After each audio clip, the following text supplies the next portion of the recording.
Bapak Rektor dan teman-teman semua, serta anak-anakku, hari ini saya diminta oleh panitia untuk memberikan materi terkait dengan e-commerce dan online dispute resolution.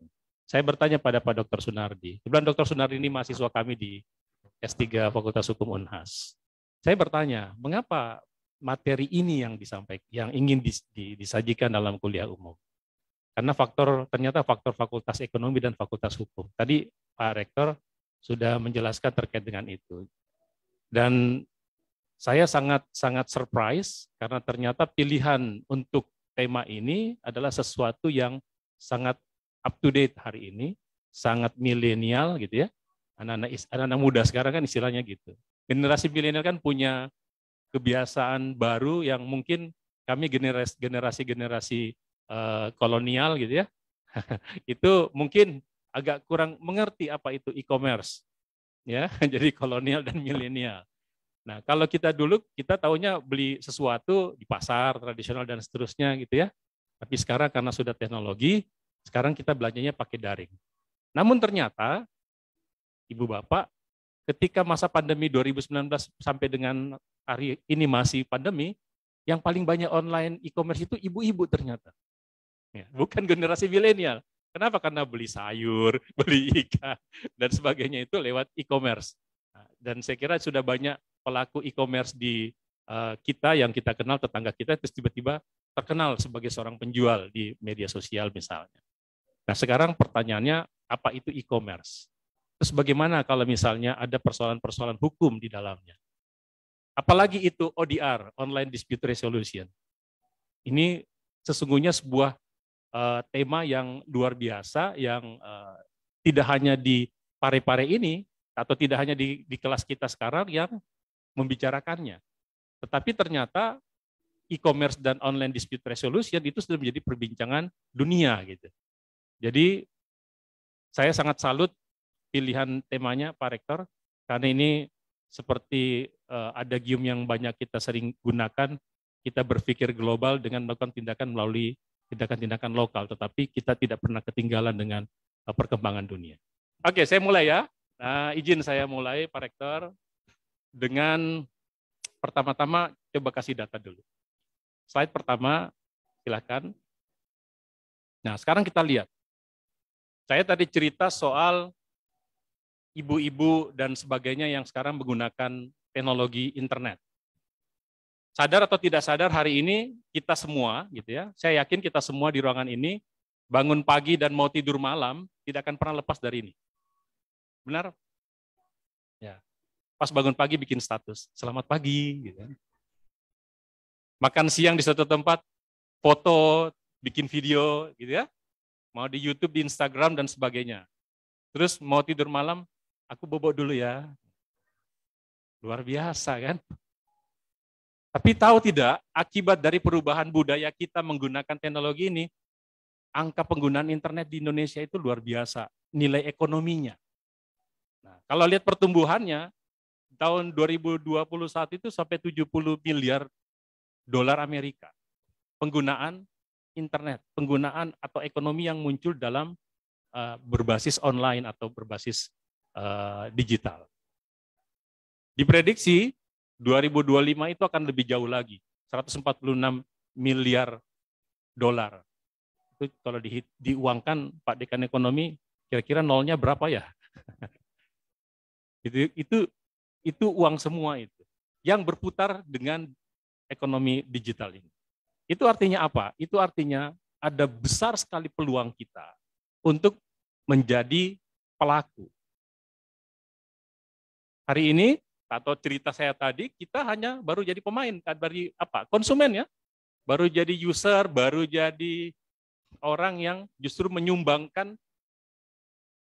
uang-uang itu kepada para provider.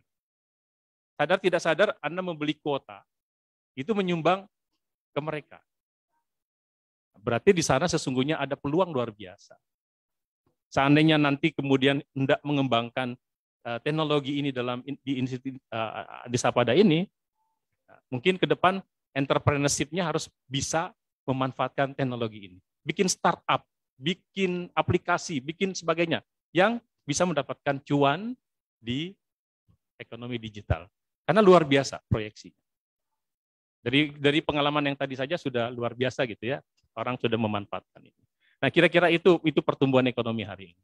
Slide kedua, kalau kita lihat fakta digital di Indonesia, di populasi kita ada 277 juta orang, tapi yang punya mobile phone, yang punya HP itu sekitar 370 juta orang.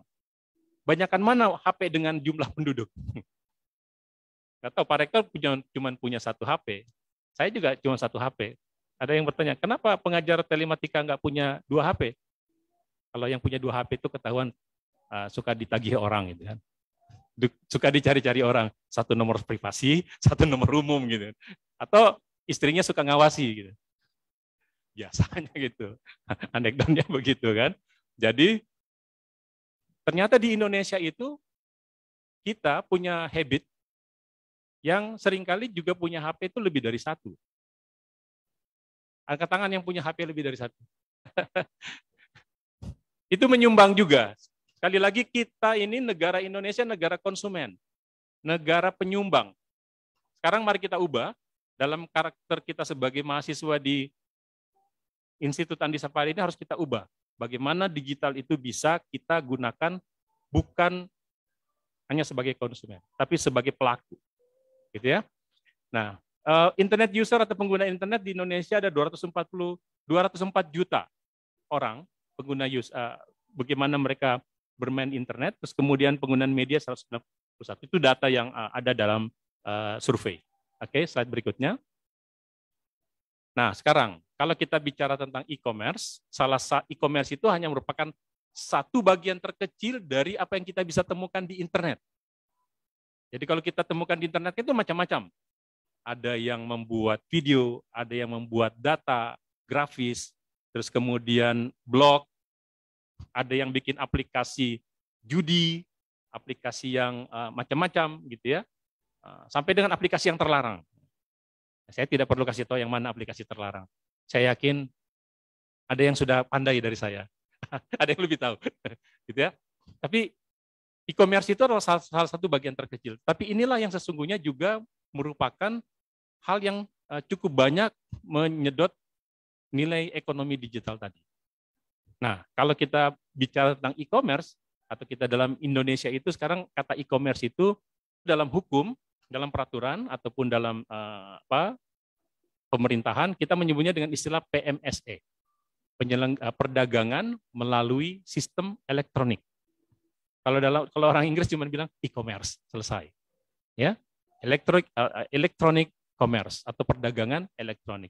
Tapi kalau kita cari hukumnya, kalau adik-adik mau nanti cari aturannya di Google, nanti tulisannya PMSE, perdagangan melalui sistem elektronik.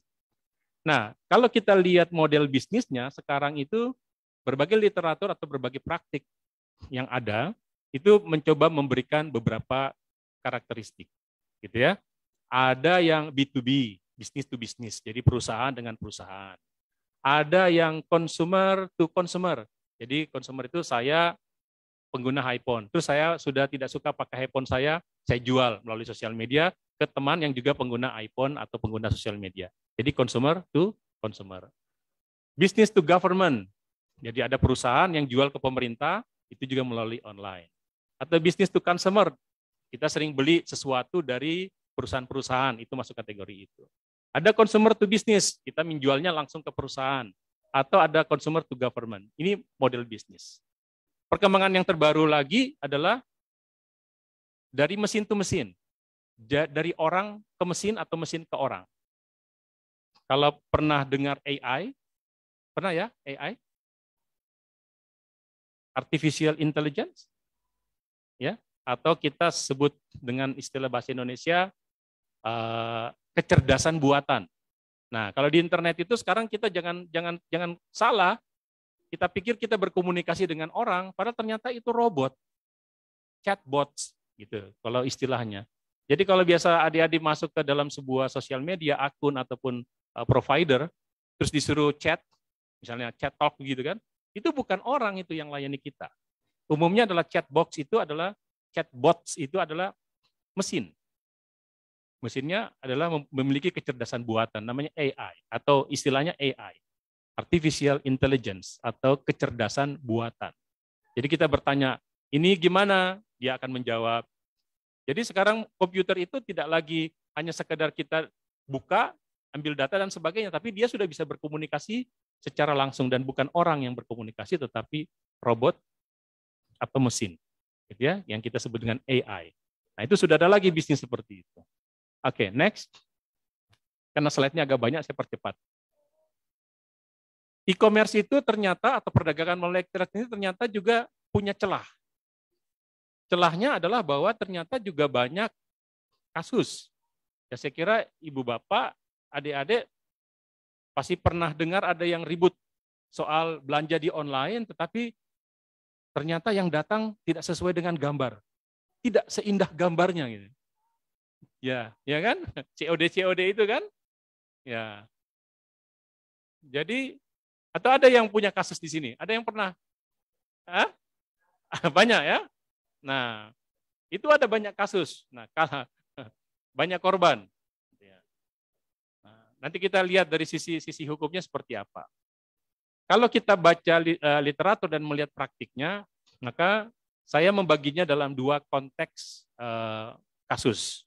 Ada kasus yang bersifat kontraktual dan ada kasus yang bersifat non-kontraktual.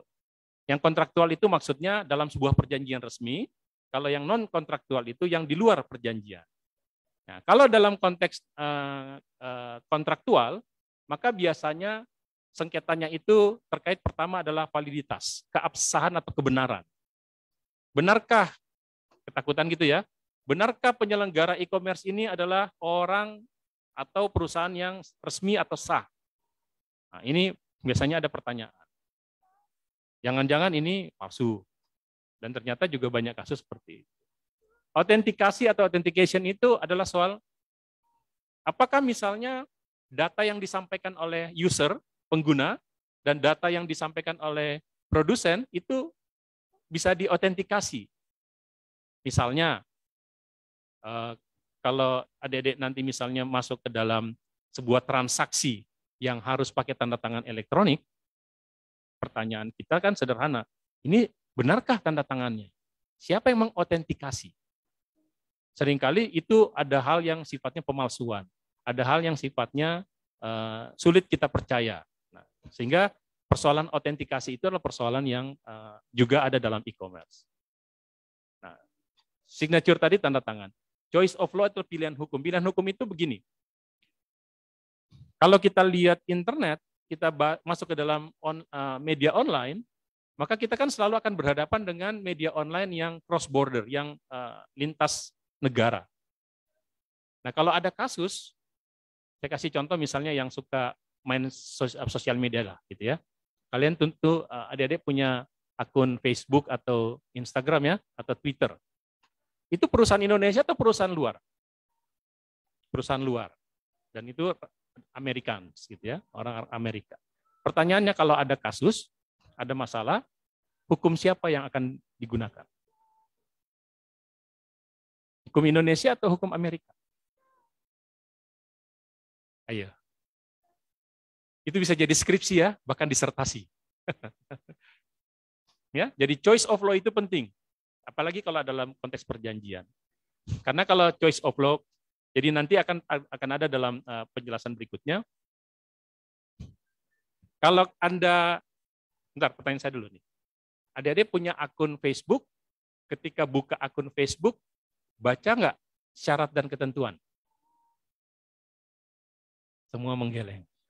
Skip, centang, skip, centang. Padahal itulah perjanjian antara Anda dengan Facebook. Jadi kalau Anda salah, Facebook bisa menghapus foto Anda, bisa menghapus akun Anda tanpa merasa bersalah. Kenapa? Karena Anda yang salah. Kenapa? Melanggar ketentuan awal pada syarat dan ketentuan. Kalau dalam bahasa hukum itu namanya klausula baku. Gitu ya. Jadi ada persyaratan-persyaratan, kita centang, setuju, tapi tidak baca. Apalagi kalau kita buka akun Facebook yang berbahasa Inggris, Ya taat, apalah bacanya terserah lah yang tentang dia. Pada dalamnya itu ada ketentuan, tidak boleh menggunakan kata-kata kasar misalnya, tidak boleh mengunggah yang bersifat pornografi dan sebagainya. Yang melanggar nilai-nilai dalam komunitas Facebook. Kalau misalnya ada orang yang melaporkan akun kita, maka Facebook akan menganalisis dan kemudian akan membuat tindakan terhadap akun kita. Gitu kan? Nah, e-commerce yang berikutnya kasusnya adalah choice of forum. Kalau ada kasus sampai dengan sengketa, kalau misalnya tadi ada pedagang dari luar misalnya, kita beli bukunya dari Amazon misalnya, terus ada persoalan hukum di dalamnya, biasanya di dalam kontrak kita itu ada choice of forum. Di mana pengadilan atau pengadilan mana gitu ya, yang akan menjadi pengadilan yang akan mengadili kalau ada kasus. Apakah kita bawa ke pengadilan Indonesia, apakah kita nanti akan tunduk pada pengadilan Amerika, atau kita nanti modelnya arbitrasi. Kalaupun arbitrasi ada pilihan lagi. Arbitrasinya ada yang mau di London, ada yang di Singapura, atau mungkin Badan Arbitrasi Nasional Indonesia. Itu namanya choice of forum. Jadi ternyata e-commerce itu tidak hanya sekedar kita jual beli ya. Ternyata ada banyak sekali hal-hal yang sifatnya bisa mengundang kasus di dalam perdagangan itu. Itu yang bersifat kontraktual. Yang tidak bersifat kontraktual ini banyak lagi pelanggarannya. IPR itu adalah intellectual property rights atau hak atas kekayaan intelektual. Siapa yang suka copy fotonya orang atau gambarnya orang, terus pakai begitu saja, digunakan untuk hal yang komersial yang lain, atau disebar-sebarkan? Ada yang sering? Banyak. Dan itulah perilaku konsumen internet Indonesia. Yang tidak mengerti dan tidak mau tahu bahwa itu semua di internet adalah buatan manusia yang dilindungi oleh hukum. Punya copyright, punya IPR, intellectual property rights, hak atas kekayaan intelektual. Saya kalau misalnya tadi berfoto dengan Pak Rektor, terus kemudian saya upload ke Facebook. Facebook itu sosial media ya. Pertanyaannya, foto itu milik Facebook atau milik saya? Enggak dong. Itu milik saya. Facebook itu hanya sekedar tempat saya menaruhnya. Nah ini banyak yang salah gini. Dia pikir kalau ada foto di Facebook, maka milik bersama. Ya tidak. Itu tetap milik siapa yang mengupload. Nah kalau kita terus kemudian mau mengambil foto itu, izin dulu sama yang mengupload. Izin ya saya share. Izin ya saya pakai fotonya. Kan tidak boleh seenak-enaknya kita terus kemudian ngambil. Oh, saya setengah mati loh. Ketemu dengan Pak Rektor baru kali ini dan susah ketemunya kan. Terus saya foto. Wah, saya kirim ke Facebook. Saya dengan bangga mengatakan, wah itu foto saya. Masih ingat ada kasus yang soal siapa namanya yang orang Indonesia yang jualan NFT, dia yang di blockchain itu, ya kan NFT. Terus dia mengupload fotonya satu persatu setiap hari. Jadi foto hari, siapa namanya? Lupa. Siapa? Usani ya? Ya. Dia mengupload fotonya setiap hari. Dan itu dibeli orang. Ya kan? Akhirnya dia kaya, biliaran uangnya. Kenapa? Karena dihargai property rights-nya. Jadi besok-besok kalau kalian foto pare-pare, gitu kan? Foto itu bilang, ini properti saya. Kalau kalian pakai, saya bisa tuntut kamu untuk pelanggaran hak cipta. Jadi kalau suatu waktu Anda punya foto sudah tersebar di internet, ada yang pakai, Anda bisa menuntut dalam konteks IPR. Dan itu delik aduan sih masalahnya. Delik aduan itu harus kita yang melapor sebagai pemilik pemilik foto itu. Jadi tidak bisa menunggu orang lain yang akan memproses, harus kita. Gitu. Karena delik aduan. Tapi itu lumayan untuk bisa nambah-nambah cuan gitu kan, kalau ada foto kita. Makanya itu menjadi peluang kita menjadi seseorang yang memanfaatkan online itu untuk profit sebagai entrepreneurship, bukan hanya konsumen, gitu ya. Nah, jadi soal IPR dan kalau trademark itu merek itu juga dilindungi. Jadi ada persoalan IPR dan merek. Yang kedua adalah consumer protection, perlindungan konsumen. Nah, ini yang sering kali tadi kita bicarakan gitu ya. Kita beli COD, terus ternyata yang datang COP, gitu kan? Berbeda orangnya dengan berbeda barangnya. Nah itu juga persoalan hukum. Kemudian ada cyber fraud. Cyber fraud ini terkait dengan penggunaan kartu kredit atau pembayaran. Jadi hati-hati. Saya pernah sekali jadi korban, tapi bukan saya yang gunakan, orang lain. Tapi yang menjadi penting adalah bahwa kalau kita menggunakan teknologi e-commerce, maka hati-hati ketika ada proses pembayarannya. Saran saya adalah cari vendor ataupun provider yang memang digital autentikasinya bagus. Gitu ya, ada certificate authority atau CA itu semacam apa ya? Jadi kalau misalnya dia meminta kita menyampaikan cara pembayaran, kita harus yakin betul bahwa provider itu atau vendor itu punya mekanisme untuk mengamankan kartu kredit yang kita pakai, misal atau kartu debitnya. Jadi hati-hati. Ada carding, ada persoalan penggunaan yang tidak benar atau pembajakan terhadap kartu kredit. Itu kasus lama dan sudah menjadi kasus awal ketika internet dimulai di dunia ini. Kemudian yang lagi rame hari ini adalah consumer data leaks. Saya nggak tahu. Anda termasuk anggota dari misalnya Tokopedia, kita ada pernah kasus, terus ada lagi kasus-kasus yang terkait dengan e-commerce yang data pribadi kita, mulai dari nomor HP, gitu ya, alamat, email, gitu dan seterusnya, sampai bahkan password yang kita pakai itu dicuri orang. Itu lagi rame sekarang di dunia 5 tahun terakhir ini adalah sebuah persoalan yang lagi rame, dan akhirnya kita negara yang kemudian mencoba untuk membuat rancangan undang-undang perlindungan data pribadi.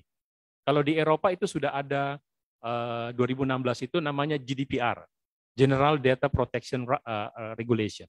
Jadi peraturan tentang bagaimana perlindungan data pribadi orang di internet.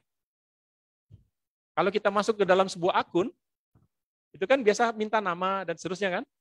Pertanyaan kita adalah, apakah orang atau pihak atau vendor atau provider yang menggunakan atau yang mengambil nama-nama dan data kita itu bisa menjamin kerahasiaan? Dan ternyata data itu, nah ini yang menarik, data itu bisa dijual. Di luar negeri itu ada perusahaan yang memang menjual data. Pertanyaan kita sederhana, untuk apa dia beli data kita? Mau contohnya, kenapa kita butuh atau bagaimana mereka berlaku seperti itu? Kalau buka Facebook atau buka sosial media atau mungkin di WA lah, pernah dikirimi hal yang belum atau yang tidak pernah Anda harapkan?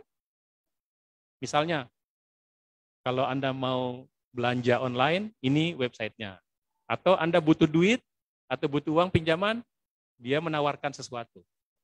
Pernah dikirimi itu? Ya, pertanyaannya dari mana data kita mereka tahu?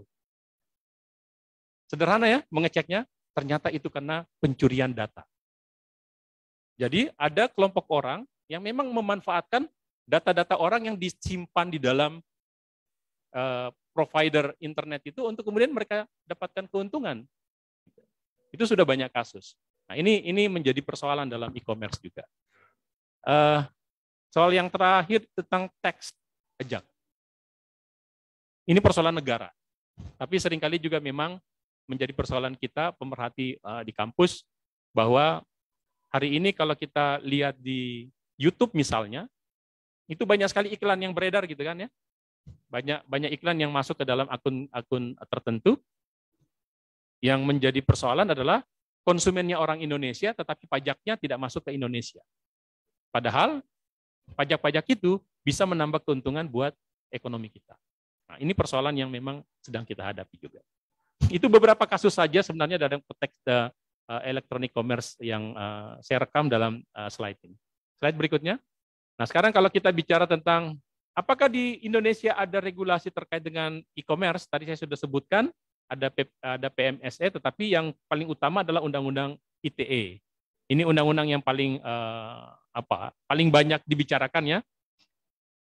Tapi jangan kita hanya bicara soal pidananya, jangan cuma kita bicara soal sengketa, misalnya pencemaran nama baik, ya, penghinaan, dan seterusnya. Tapi kita bicara kalau dalam konteks e-commerce, menurut saya Undang-Undang ITE ini sangat baik melindungi gitu warga negara. Jadi misalnya seorang provider itu misalnya harus bisa memberikan jaminan kebenaran terhadap apa yang dijualnya. Datanya harus benar. Kalau salah, dia dipidana. Jadi informasi-informasi elektronik itu harus benar.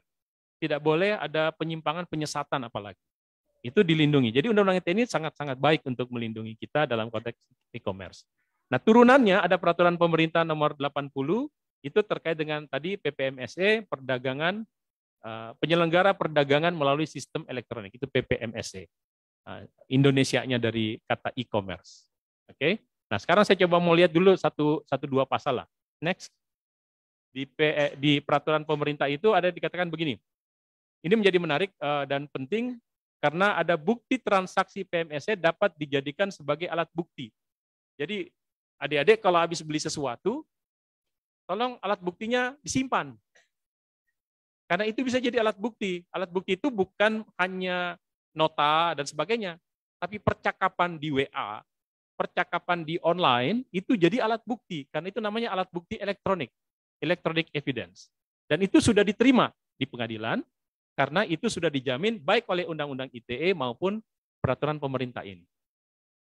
Kan biasa kalau kita sudah beli sesuatu, udah dihapuskan. Padahal sesungguhnya itu bisa menjadi alat bukti kalau ada kasus.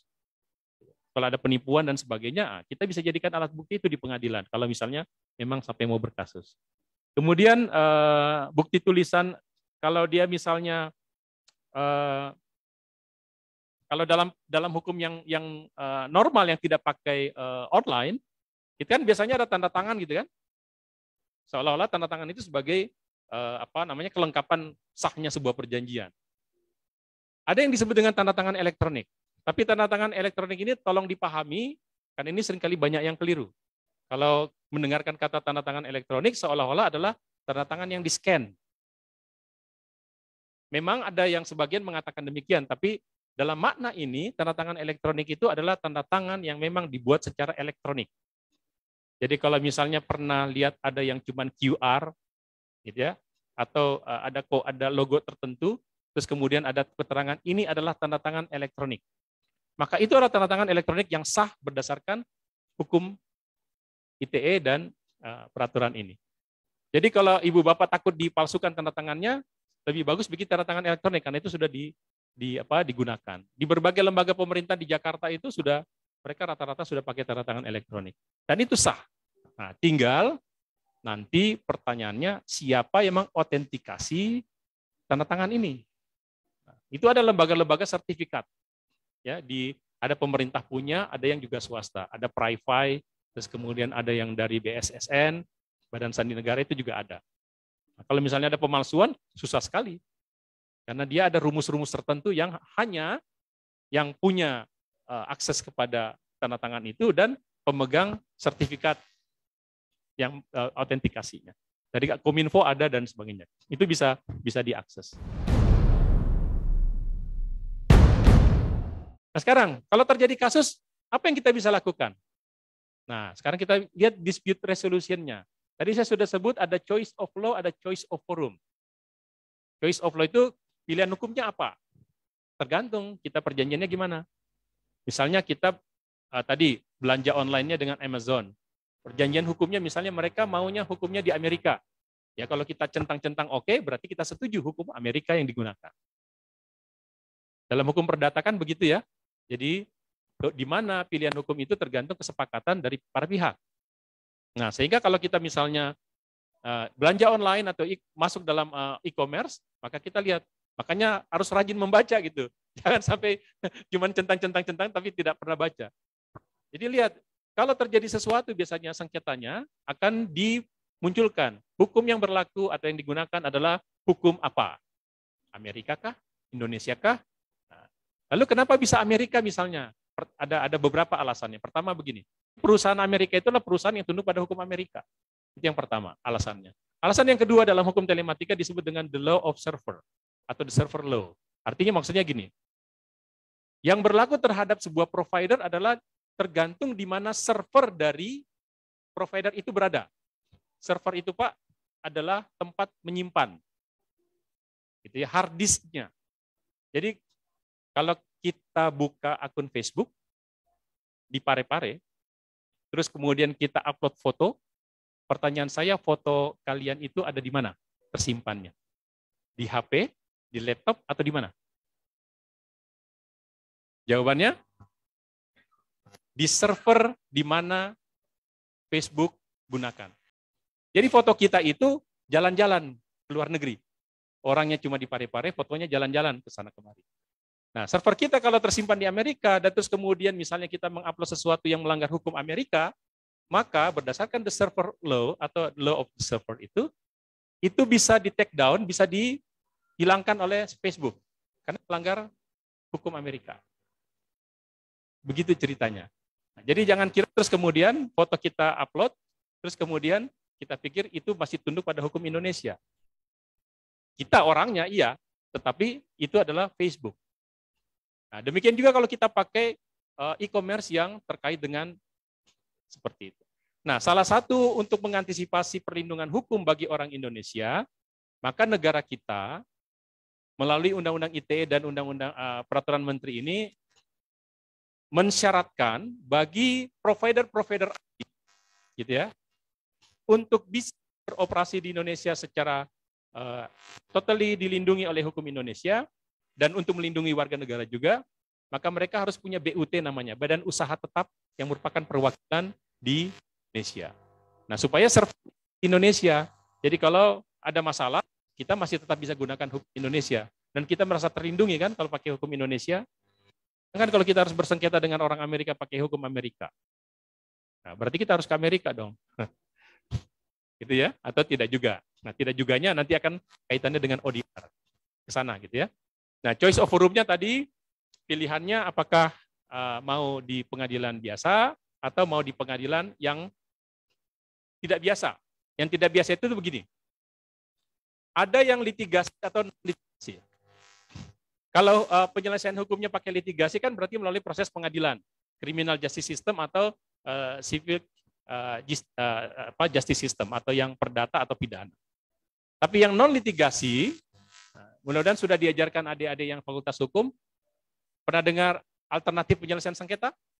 Pernah dengar istilah penyelesaian suatu perkara di luar pengadilan? Pernah kan? Nah, salah satu alternatif penyelesaian sengketa itu misalnya adalah, that's right, ada yang mediasi, apalagi? Negosiasi, ada arbitrasi, gitu ya. Itu adalah berbagai alternatif untuk menyelesaikan sengketa yang non-litigasi. Nah sekarang mari kita lihat, ternyata di internet, alternatif dispute resolution itu juga ada, diberikan fasilitas. Kalau adik-adik hari ini misalnya cuman mengenal bahwa mediasi itu akan bertemu dengan seorang mediator, arbitrasi bertemu dengan seorang arbitrasi di sebuah lembaga yang bertatap muka dan sebagainya, maka dengan teknologi di zaman ODR, di zaman e-commerce sekarang, kita sekarang ternyata dibantu oleh elektronik. Tidak lagi harus bertemu secara langsung. Gitu ya. Itu yang kita sebut dengan alternatif dispute melalui elektronik. Nanti kita akan lihat dari sisi ODR-nya. Penyelesaian sengketa yang lain adalah misalnya special provision. Special provision itu biasanya digunakan oleh provider-provider tertentu yang memunculkan di terms and condition-nya, di syarat dan ketentuannya tentang bagaimana mekanisme kalau ada masalah. Nah, itu special provision. Jadi kalau misalnya beli buku di Amazon, ternyata bukunya terlambat tiba, maka dia akan misalnya memberikan ganti rugi dan sebagainya. Itu ada ketentuan-ketentuannya. Gitu ya. Dan itu melekat pada provider itu. Ada juga yang namanya the special law on internet, tapi itu terakhir. Restoratif justice yang di sebelah kiri sana ada istilah chargeback. Chargeback itu kalau misalnya beli buku terus atau beli sesuatu, tapi terus kemudian ada masalah, maka uang kita dikembalikan. Atau ada mekanisme, misalnya kalau misalnya pakai kartu kreditnya bermasalah, itu akan dikembalikan dan seterusnya. Itu istilah chargeback. Atau misalnya kita pakai bantuan lembaga-lembaga yang memang sifatnya non-litigasi. Jadi tidak melalui arbitrase atau tidak melalui mediasi, tetapi melalui lembaga-lembaga seperti Badan Penyelesaian Sengketa Konsumen, gitu ya, atau YLKI, atau misalnya gugatan sederhana di pengadilan. Terkait dengan the special law on internet itu adalah hukum khusus. Jadi begini, sekarang di dunia ini sedang berkembang Karena kita dunianya sekarang ternyata, dunia kita, Pak Rektor, kita ternyata punya dunia sekarang sudah sudah 3. Satu dunia nyata, sekarang gini ya, dunia nyata. Yang kedua yang kita biasa tahu kan dunia gaib. Ya kan? Sekarang ada dunia ketiga, dunia virtual namanya. Dunia maya. Ya, saya nggak suka bilang dunia maya sebenarnya. Karena seolah-olah hanya maya yang punya dunia. Gitu kan? Ada yang punya nama maya di sini. Jadi virtual. Jadi yang tidak berwujud. Jadi intangible. Jadi kita sudah punya dunia tiga dunia. Nah, karena ada perkembangan dunia yang baru ini, para netizen, para pemerhati, para praktisi dunia virtual ini hendak mewujudkan suatu perilaku yang hanya bisa diselesaikan ya sudah di internet saja, tidak perlu sampai ke dunia maya. Nah, ini yang disebut dengan the special law on internet atau hukum khusus yang memang hanya ada di internet. Yang paling ramai itu misalnya tentang blockchain. Sudah ada yang berdagang virtual currency, yang beli Bitcoin, pernah dengar? Ya, beli Bitcoinnya itu uangnya tidak jelas, wujudnya maksudnya ya, tapi ada. Anda bisa beli barang pakai Bitcoin. Beli barangnya mana? Di internet juga. Ya kan? Jadi dia sifatnya begitu. Kalau ada masalah, diselesaikan juga di internet. Tidak dibawa keluar. Jadi ada mekanismenya. Ada yang mencuri ya ketahuan dan sebagainya. Nah, dulu ada virtual magistrat namanya di Philadelphia yang pertama kali menggagas terkait dengan special law ini. Jadi ada hakim, ada orang-orang tertentu yang memang menangani kasus-kasus kalau di internet. Jadi pengadilan dunia nyata. Dia pakai pengadilan dunia maya. Diselesaikan juga dengan dunia maya. Nah, biasanya kalau ada orang gini, ada yang netizen yang bermasalah, suka mengganggu orang lain, maka diputuskan netizen ini bermasalah, maka netizen ini akan diblok di internet. Karena tidak boleh lagi main di internet sekian tahun ketahuan. Jadi lucu ya, tapi itulah kenyataan hari ini. Jadi dunia kita, kalau mau masuk ke sana, ya kita harus paham terkait dengan itu. Makanya saya selalu bilang ke mahasiswa Fakultas Hukum, sekarang jangan berpikir tentang dunia nyata saja. Belajarlah jadi hakim di dunia maya. Gitu. Jangan belajar hakim jadi dunia gaib. Wah, bahaya. Di dunia maya saja gitu ya. Oke, next. Slide berikutnya. Nah, ini gambar orang berkelahi itu, ya saya kira itu kita tahu sekarang itu lagi rame ya. Soal? Coba balik dulu di slide berikutnya, ya slide sebelumnya. Balik dulu tadi. Kembali dulu ke slide berikutnya. Ah, tahu apa yang dilakukan oleh orang ini? Ini bukan main game. Ini lagi berkelahi di internet. Pakai metaverse. Pernah dengar? Jadi di dunia kita sekarang, kita sedang lagi metaverse. Metaverse itu seluruh dunia yang ada, itu didigitalkan. Jadi kalau mau datang ke Institut Andi Sapada, tidak perlu datang langsung ke dalam fisik begini. Dia tinggal pakai virtual reality, virtual alatnya, gitu ya. Terus kemudian dia bikin avatar. Avatar itu wujud kita dalam bentuk internet. Terus kemudian nanti dia datang ke sini. Bisa ya, dia modelnya online, tapi dia seolah-olahnya ada di sini. Dia bisa duduk di situ, gitu ya, karena kursinya sudah di metaverse-kan juga, gitu. Jadi kursi itu tidak wujud nyata, tapi dia berbentuk digital, gitu. Itu sekarang sudah ramai, Pak. Jadi dosen ketemu tidak harus seperti ini. Kita pakai avatar semua, perwakilan. Atau kalau mau pakai foto sendiri juga tidak apa-apa. Tapi seperti kita berada dalam ruangan, jadi kita berjalan-jalan seolah-olah kita dalam ruangan yang nyata. Gitu. Tapi sebenarnya itu digital. Fisik kita ada di dalam kamar, bahkan di kamar mandi pun nggak ada masalah. Tapi kita sudah ada di mana-mana. Jadi kita suatu waktu, kita bisa akan menemukan orang berkelahi, tetapi berkelahinya seperti gini. Itu metaverse. Itu sudah terjadi sekarang. Dan sudah mendapatkan pengakuan masyarakat internasional. Jadi kalau mau kita belanja atau ke bank, ke sekolah, kemanapun, kita bisa menggunakan metaverse. Mungkin satu-satunya yang tidak bisa itu adalah ke rumah sakit. Gimana cara disuntik? Kan nggak mungkin kan, mau dibedah orangnya nggak ada. Itu kan fisiknya tidak ada. Nah, itu yang terjadi hari ini. Dia harus mulai ke sana, gitu ya, metaverse. Nah, sekarang dari berbagai kasus yang tadi, kita sudah punya alternatif.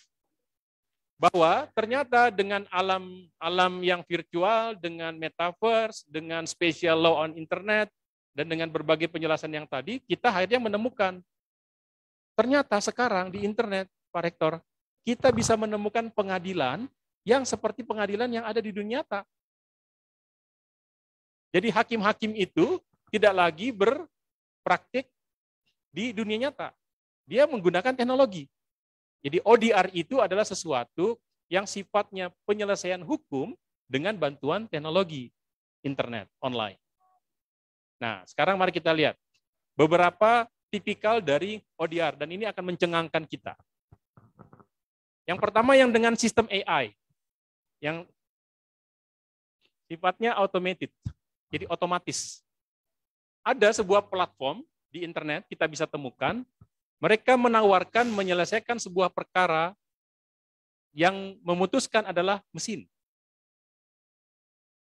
Jadi otomatis. Yang memutuskan adalah AI, kecerdasan buatan, jadi bukan manusia.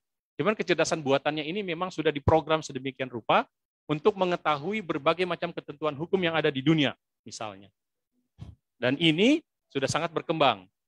Nah, dan ini merupakan salah satu tantangan bagi mahasiswa Fakultas Hukum.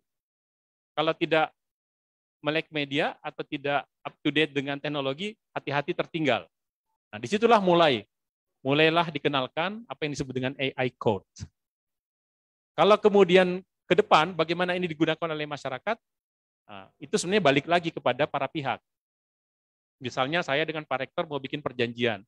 Terus saya bilang sama Pak Rektor, kita pakai AI code. Setuju nggak? Setuju. Maka kita bikin perjanjian, penyelesaian perkara choice of law dan choice of forum-nya adalah pakai AI code. Gitu kan? Di pengadilan AI ini. Nah, apapun putusan AI, itulah putusan buat kita berdua. Begitu cara mengaplikasikannya. Jadi ada yang meragukan pernah. Lalu bagaimana kita mengeksekusinya? Ya itu kan adalah kesepakatan para pihak. Jadi kalau misalnya memang mau ditindaklanjuti dalam konteks kasus hukum, misalnya karena cedera janji, wan prestasi dan sebagainya, itu ranah yang lain. Tetapi ketika kita sudah sepakat, kita pakai AI code, maka kita bisa memilih itu.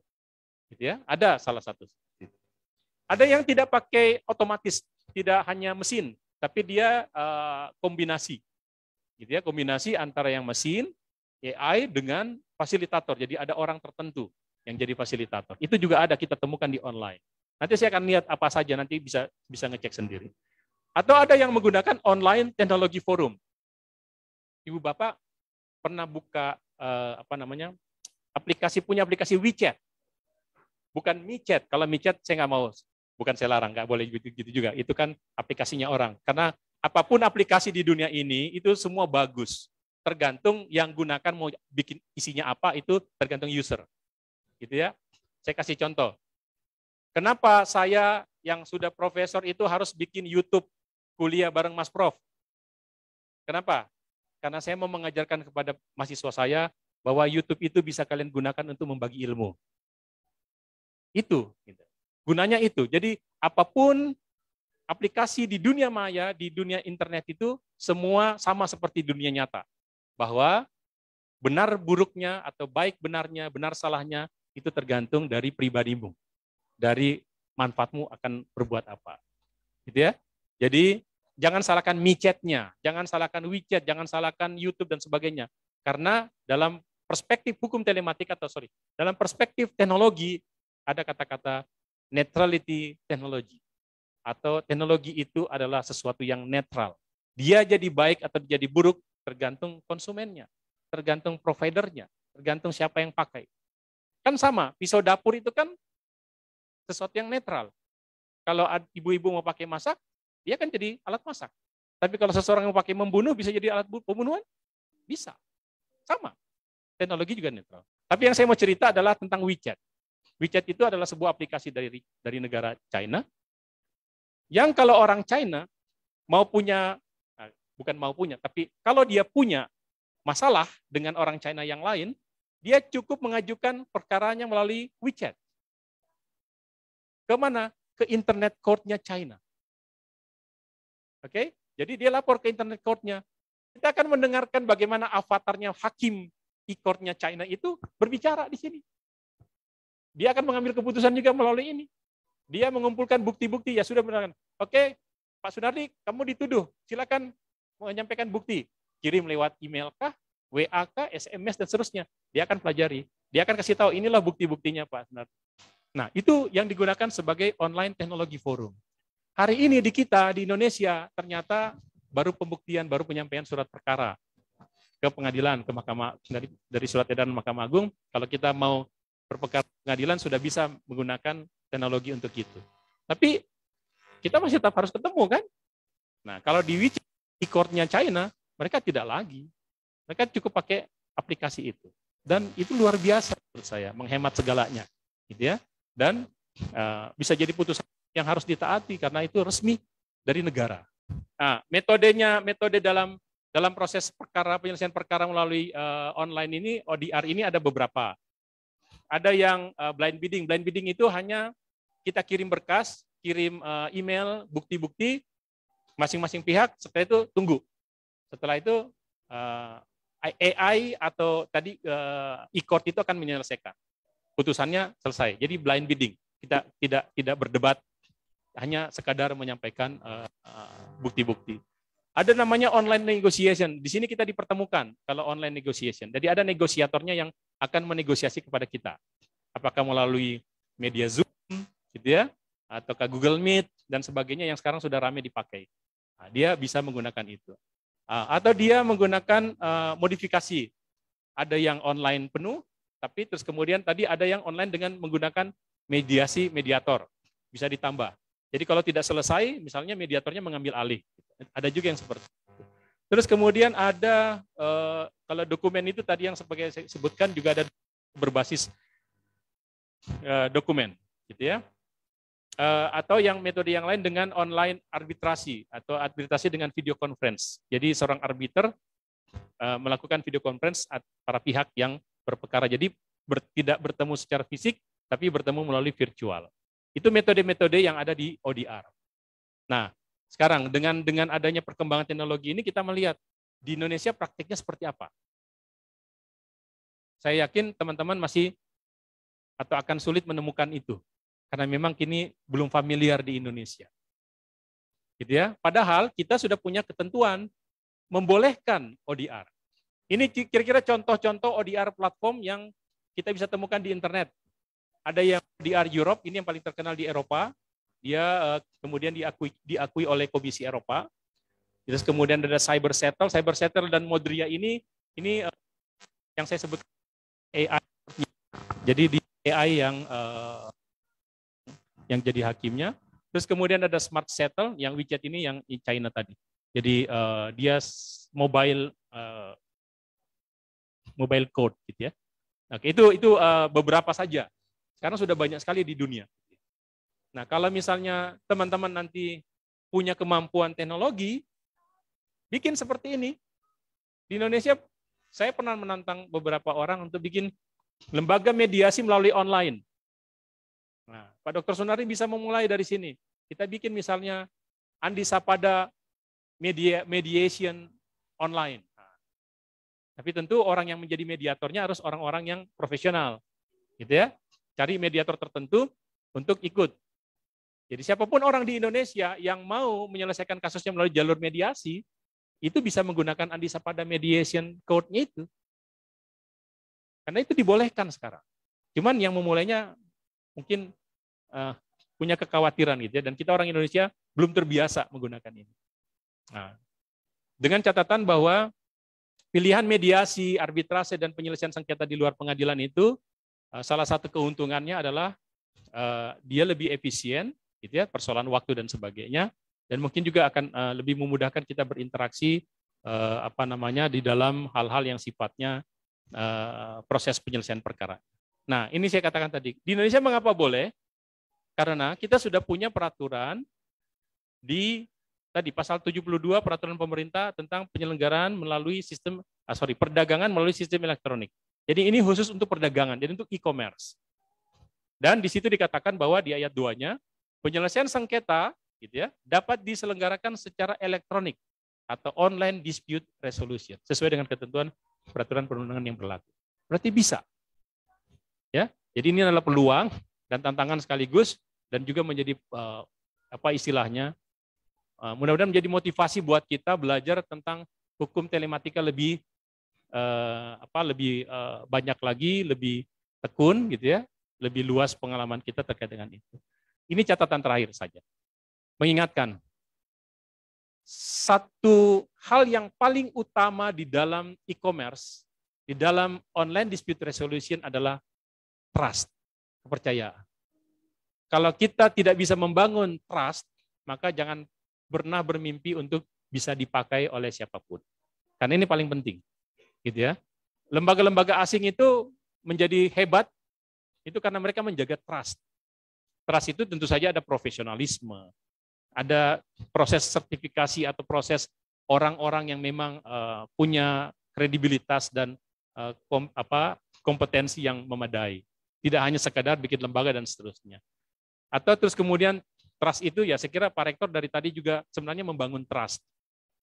Supaya kita dipakai, alumni kita bisa dipakai di tempat lain, Institut Andi Sapada ini kan harus bisa membangun trust paling utama.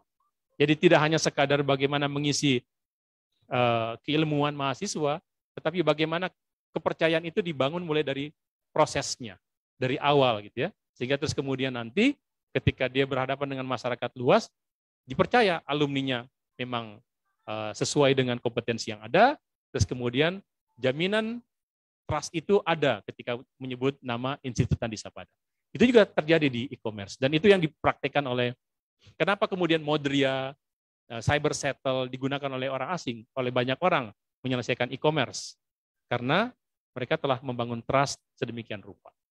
Sehingga catatan terakhir saya adalah kalau mau maju di e-commerce, mau maju dalam bidang teknologi, pertama-tama adalah building trust. Mari kita membangun kepercayaan. Terakhir sekali, selesai. Terima kasih. Mudah-mudahan ada manfaatnya walaupun sedikit apa yang kita bisa diskusikan, apa yang bisa kami berikan pada kesempatan hari ini, lebih kurangnya mohon dimaafkan. Mudah-mudahan ada manfaatnya. Billahi taufiq wal hidayah. Assalamualaikum warahmatullahi wabarakatuh.